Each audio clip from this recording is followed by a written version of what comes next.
शहर की भीड़ भाड़, तारीख के बोझ और बॉस्पोरस समुंदर की मीठी हवा के बीच एक छोटी सी दुकान थी। वह दुकान किताबों की थी, लेकिन उसे चलाने वाला शख्स किसी जिंदा किताब से कम नहीं था। नाम था यूसुफ। यूसुफ का काम पुरानी किताबों को नया जीवन देना था, उनकी जिल्द साझी करना, उनके फटे पन्नों को ठीक करना। लेकिन उसका असली हुनर तो इंसानों के दिलों को जोड़ना था। वह 40 साल का था, चेहरे पर मेहनती लकीरें और आंखों में वह नूर जिसे लोग ईमान कहते हैं। उसकी ईमानदारी इस कदर मशहूर थी कि लोग कहते थे, अगर यूसुफ ने कोई चीज छुपा ली तो खुद खुदा भी उससे ढूंढ नहीं सकता, क्योंकि उसकी हिफाजत यूसुफ का वादा कर रहा होगा। उसी ईमानदारी की दास्तान उस रात शुरू हुई जिस रात इस्तांबुल में ऐसी बारिश हुई जैसी सदियों में नहीं देखी गई थी। ये बारिश सिर्फ पानी नहीं बरसा रही थी, ये यूसुफ के ईमान का सबसे बड़ा इम्तिहान अपने साथ लाई थी। रात गीली और तूफानी थी। यूसुफ अपनी दुकान के अंदर चिराग की रोशनी में आखिरी किताब सिल रहा था। पेट भूखा था, क्योंकि दिन भर की कमाई उसने एक यतीम खाने को दे दी थी। तभी दरवाजा तेजी से खुला। अंदर एक बूढ़ा शख्स आया, जिस्म कमजोर लेकिन आंखों में एक अजीब चमक। नाम था मालिक। पनाह मिलेगी? मुसाफिर हूं, मालिक ने सर्दी से कांपते हुए पूछा। यूसुफ ने बिना सवाल किए उसे सूखी जगह दी, गरम चाय दी और अपनी चादर ओढ़ा दी। जब मालिक थोड़ा ठीक हुआ तो उसने टेबल पर एक छोटी चमड़े की संदूकची बॉक्स रखी। बेटा यूसुफ, मालिक की आवाज में एक एहसास था, मैं जानता हूं तुम ईमानदार हो। इस बॉक्स में मेरी आखिरी अमानत है। बहुत खतरनाक भेड़िए मेरे पीछे लगे हैं। मैं जा रहा हूं। अगर मैं ठीक 1 साल तक वापस न लौटूं तो इसे खोल लेना, लेकिन उससे पहले चाहे कुछ भी हो, इसे किसी को मत देना। यह तुम्हारे खून से ज्यादा महफूज रहनी चाहिए। वादा करते हो? यूसुफ ने संदूकची को छुआ तक नहीं, बस अपनी आंखों में देखकर जवाब दिया, मालिक साहब, मेरा वादा पत्थर की लकीर है। इसी दुकान में रहूंगा, पर अमानत पर आंच नहीं आने दूंगा। मालिक ने एक अजीब मुस्कुराहट दी, जैसे वह यूसुफ की तरफ नहीं बल्कि अपने गुजरे हुए कल की तरफ देख रहा हो। और फिर वह तूफानी रात के अंधेरे में उसी तरह गायब हो गया जैसे कभी आया ही ना हो। अगली सुबह अमानत की हिफाजत का इम्तिहान शुरू हो गया। दुकान के बाहर 2 काली गाड़ियां आकर रुकी। उनसे शहर का सबसे रूथलेस स्मगलर कासिम उतरा। कासिम मालिक का बेटा था, जो उस बूढ़े आदमी की सारी दौलत और राज चाहता था। यूसुफ, मालिक कल रात यहां आया था, वह अमानत मुझे दे दे, कासिम ने हुक्म दिया। यूसुफ शांति से किताब में सुई डालते हुए बोला, कासिम साहब, यहां हजारों अमानतें हैं, पुराने शायर, इल्म और मोहब्बत। आप किस अमानत की बात कर रहे हैं? कासिम का गुस्सा आग बन गया। उसने यूसुफ को घसीट कर नीचे गिरा दिया और दुकान तोड़नी शुरू कर दी। तुझे ईमानदारी का बुखार है ना? मैं देखता हूं कौन सी ईमानदारी तुझे भूख से बचाती है। यूसुफ को बुरी तरह मारा गया। उसके जिस्म से खून बह रहा था, पर उसकी जुबान से अमानत का राज नहीं निकला। उसने बॉक्स को अपने फर्श के नीचे एक खुफिया जगह छुपा दिया था। कासिम ने उसके इलाके में ऐलान करवा दिया कि जो भी यूसुफ से काम लेगा वह उसके गुस्से का शिकार होगा। धीरे धीरे यूसुफ की कमाई बंद हो गई। वह लोग जिनकी उसने मदद की थी अब डर के मारे उससे नजरें चुराते थे। यूसुफ की छोटी सी दुकान तबाह हो चुकी थी। वह सड़क पर आ गया। एक एक दिन, एक एक महीना, यूसुफ का गुजरा हुआ हर पल उसकी ईमानदारी का सबूत था। उसने अपनी चादर, अपनी टोपी, अपनी चप्पल तक बेच दी, पर उस अमानत को छुआ नहीं। हर रात वह अपने छिपाए हुए बॉक्स को निकाल कर देखता और खुद से कहता, वादा तो वादा होता है। वक्त ने उसकी सेहत, उसकी खुशी, सब कुछ छीन लिया, लेकिन उसकी जुबान की सच्चाई जिंदा रही। ठीक 1 साल गुजर गया। यूसुफ अपनी झोंपड़ी में बीमार और बेहोश पड़ा था। तभी दरवाजे पर दस्तक हुई। मालिक अंदर आया, लेकिन अब वह बूढ़ा मुसाफिर नहीं था। वह शाही और बेहतरीन लिबास में था।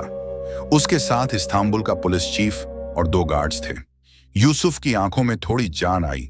लड़खड़ाते हुए उसने जमीन खोदी और अमानत मालिक के हाथ में रख दी। आप आ गए मालिक साहब, मैंने वादा निभाया। यूसुफ की आवाज इतनी कमजोर थी कि मुश्किल से सुनाई दे रही थी। मालिक की आंखों में सच्चे आंसू थे। तुमने मेरी उम्मीद से भी ज्यादा कर दिखाया बेटा, तुम दुनिया के आखिरी फरिश्ते हो।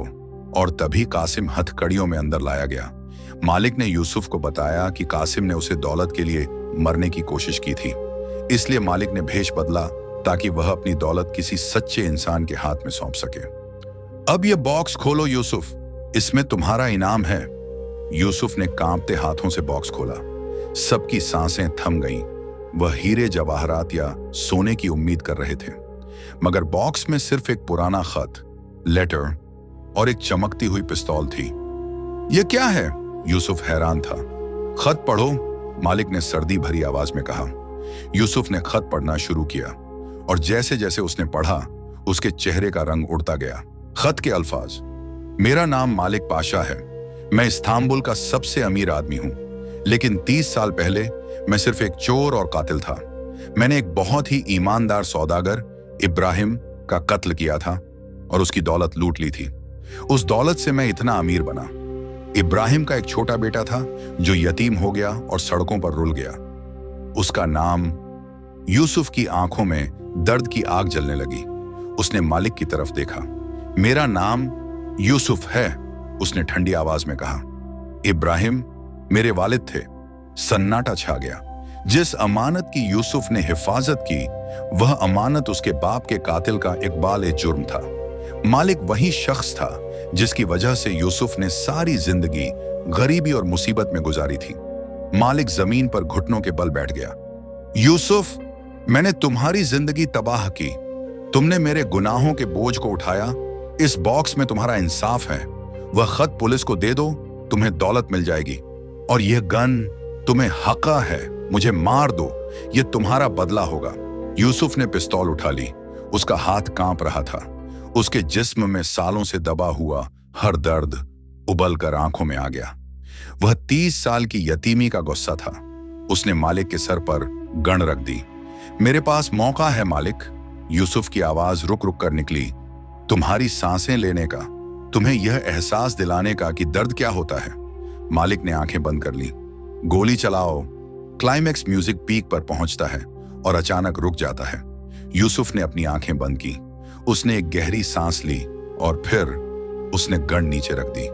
अगर मैं तुम्हें मार दूं मालिक, यूसुफ ने मुसीबतों से भरी पर शांत आवाज में कहा, तो मुझ में और उस मालिक में क्या फर्क रह जाएगा जिसने मेरे बाप को मारा था? मेरा इस्लाम मुझे बदला लेना नहीं, माफी देना सिखाता है। यूसुफ ने वह कन्फेशन लेटर उठाया। उसने उसे टुकड़े टुकड़े किया और दुकान में रखी एक छोटी सी बत्ती से उसे आग लगा दी। मालिक, कासिम और पुलिस चीफ सब हैरान थे। तुमने क्या किया? वह तुम्हारा सबूत था, मालिक चिल्लाया। यूसुफ ने जलती हुई राख को देखा। मैंने वादा अमानत की हिफाजत का किया था मालिक साहब, नफरत की हिफाजत का नहीं। मेरी सबसे बड़ी दौलत मेरा ईमान है और मैं उसे इस राख में मिलने नहीं दे सकता। जाओ मालिक, मैंने तुम्हें माफ किया। यूसुफ की इस माफी ने मालिक की रूह को हिला दिया। अगली सुबह मालिक पाशा का इंतकाल हो गया, लेकिन उसके इंतकाल से पहले उसने अपनी वसीयत बदल दी थी। जब लॉयर यूसुफ के पास आया तो वह अपनी टूटी हुई दुकान की दीवार ठीक कर रहा था।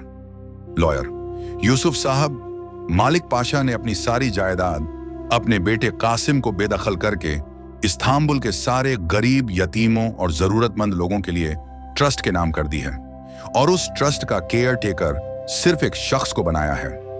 लॉयर ने वसीयत आगे बढ़ाई। उसमें लिखा था, मेरी यह सारी दौलत सिर्फ उस शख्स के लिए है जो मेरे जैसा गुनाहगार को भी माफी का सबसे बड़ा एहसान कर सकता है। वह है यूसुफ। यूसुफ ने वह कागज लिए। वह अब लाखों की दौलत का मालिक था, मगर उसके चेहरे पर अब भी वही नूर था, वही मुस्कुराहट थी जो भूखे रहने पर भी थी। यूसुफ ने उस दौलत को छुआ तक नहीं। उसने उस ट्रस्ट को इब्राहिम नाम दिया, अपने वालिद के नाम पर, और वह वहां किताबों की जिल्द साझी का काम करता रहा। बस अब वह किताबें गरीब बच्चों को मुफ्त मिला करती थी। यूसुफ अमीर नहीं हुआ, बल्कि उसने इस्तांबुल को अमीर कर दिया। उस दिन गलाटा टॉवर के साए में यह साबित हो गया कि इस दुनिया में सबसे बड़ी ताकत पैसा नहीं, नफरत नहीं, मोहब्बत और रहम है। दोस्तों, ये कहानी हमें यह सिखाती है कि सच और ईमानदारी का रास्ता हमेशा आसान नहीं होता, मगर जो इंसान हर हाल में अपने वादे पर कायम रहता है, वक्त उसे एक दिन जरूर सर बुलंद कर देता है। यूसुफ ने बदला नहीं चुना, उसने सच चुना और वही उसकी सबसे बड़ी जीत बन गई।